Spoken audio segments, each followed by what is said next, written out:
Hey, good morning, Mark Shepard, cowabunga.com. And today I want to talk really briefly about the difference between an entrepreneur's mindset or an owner's mindset and a employee's mindset. Everywhere you go, you see really there are two kinds of people in our culture. Essentially, there are people who create their own reality. If the world isn't the way they want it, they don't just complain about it, they do something about it, right? And then there is a group of people that kind of want to be taken care of, so there are two different value systems going on. And someone recently introduced me to the idea of social entrepreneurship, where entrepreneurs are looking at the world and going, okay, we need more, we need clean water in a lot of the parts of the world. Let's say sub-Saharan Africa, people are dying because there's not enough water, right? So the employee's mindset is, well, we have the United Nations to take care of that, it's not my problem, right?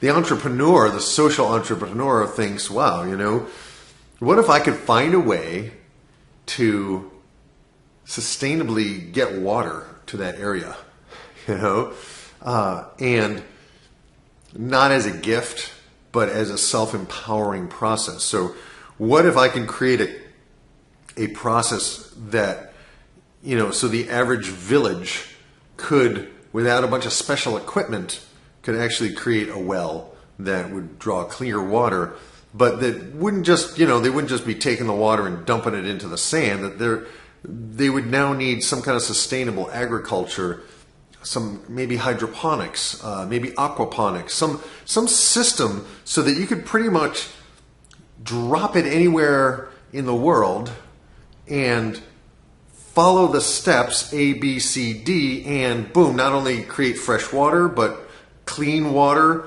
that, a system that can literally recycle water so that's not wasted, a system that in that whole process could create food. So, think of an aquaponic process. You have a tank with fish, and connected to that tank, you have basically a garden, a hydroponic garden. So you could literally grow food. The fish basically create waste. The waste gets pumped up to the plants. The plants use that nitrogen, that nourishment, and they clean the water and create food, and then the water goes back to the fish, right? So you can not only eat the vegetables, but you could eat the fish, right? You could do that anywhere. You could do that on board a ship, right? You could do it anywhere. You could do it in the Arctic if you had an indoors, a place indoors, and you could probably even find a way to heat the place. But that's an entrepreneur mindset. What's the problem? How can we solve it? How can we make the solving of the problem ecologically sustainable and intelligent and workable and usable, right? Now, the employee mindset is basically, tell me what to do. Let me have sick days. I need benefits. I need to take care of my family. And there's nothing wrong with that, by the way, because we need people who are willing to kind of hang in and follow direction of leadership. But if you're yearning for a life that is meaningful and full of juice and vitality and vibrant excitement, if you are on a path for personal mastery, at some point or another, you're going to have to adopt an entrepreneur's mindset. Not only for your own life, but even if you are an employee, the employee that actually takes an entrepreneurial mindset into the job may not be popular with the coworkers because you're going to make them look bad. However, you may actually make the difference. And if you learn how to work with people, if you learn how to present your ideas in a way that kind of gets them on board, gets their support, then you can be an entrepreneur as an employee, but you have to change your mindset. And again, cowabunga.com is all about personal mastery. It's about taking tools like NLP and self-hypnosis, maybe even biofeedback, maybe EFT, any tools that work, right?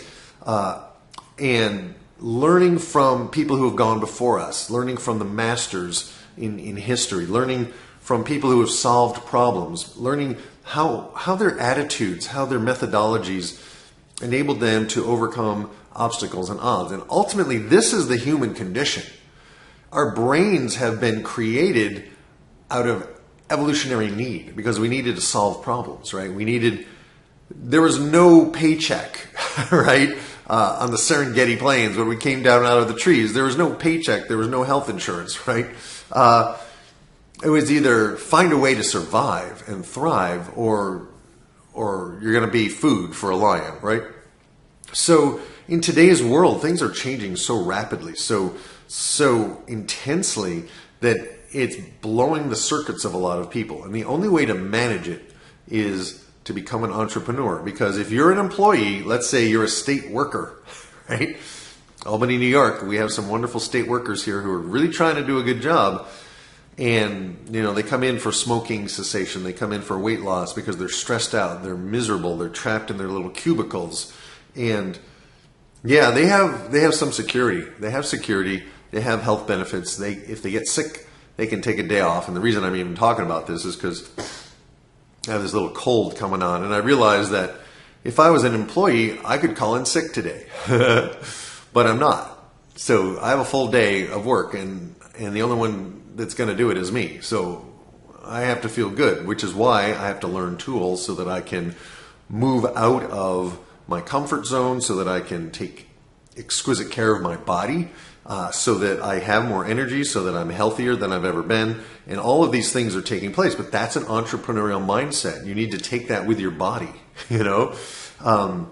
This body is not a given. It doesn't have to be healthy, You can make it healthier by changing your thoughts, by changing your diet, by changing the way you move your body or don't move your body.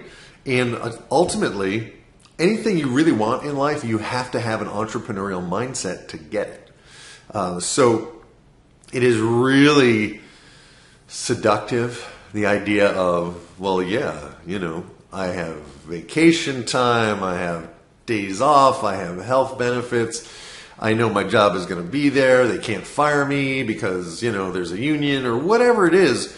And that's all well and good. And there's a reason we have those, is because people need some kind of security and they need some kind of knowledge that, I can keep doing this, I can live my life.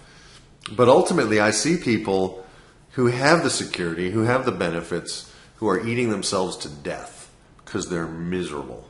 I see people who have all these things who are smoking themselves to death.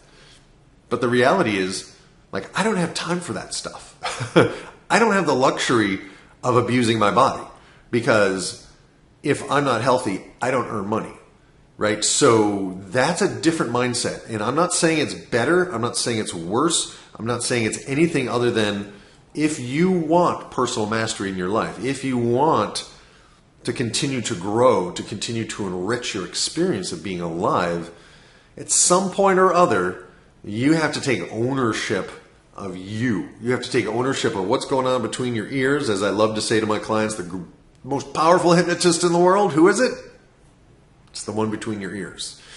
So an entrepreneurial mindset versus an employee mindset those are two very different worldviews. And you may not be an entrepreneur. You may be someone who, wants to be told what to do and does it well, right? And that's okay, because we need leaders and we need followers. But if you want to be a leader, you have to ditch the employee mindset at some point.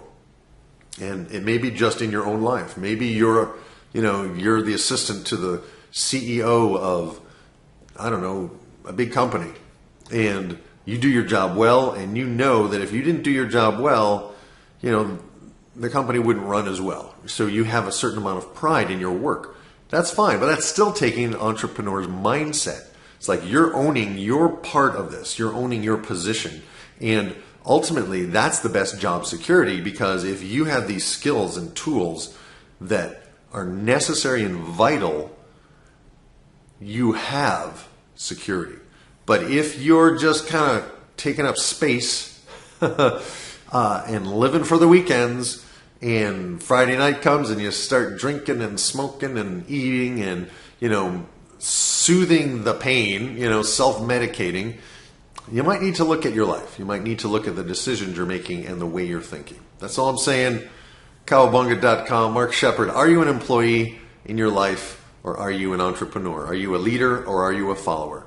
Those are two choices, and I want to challenge you to explore how you can be the person you've always dreamt of being.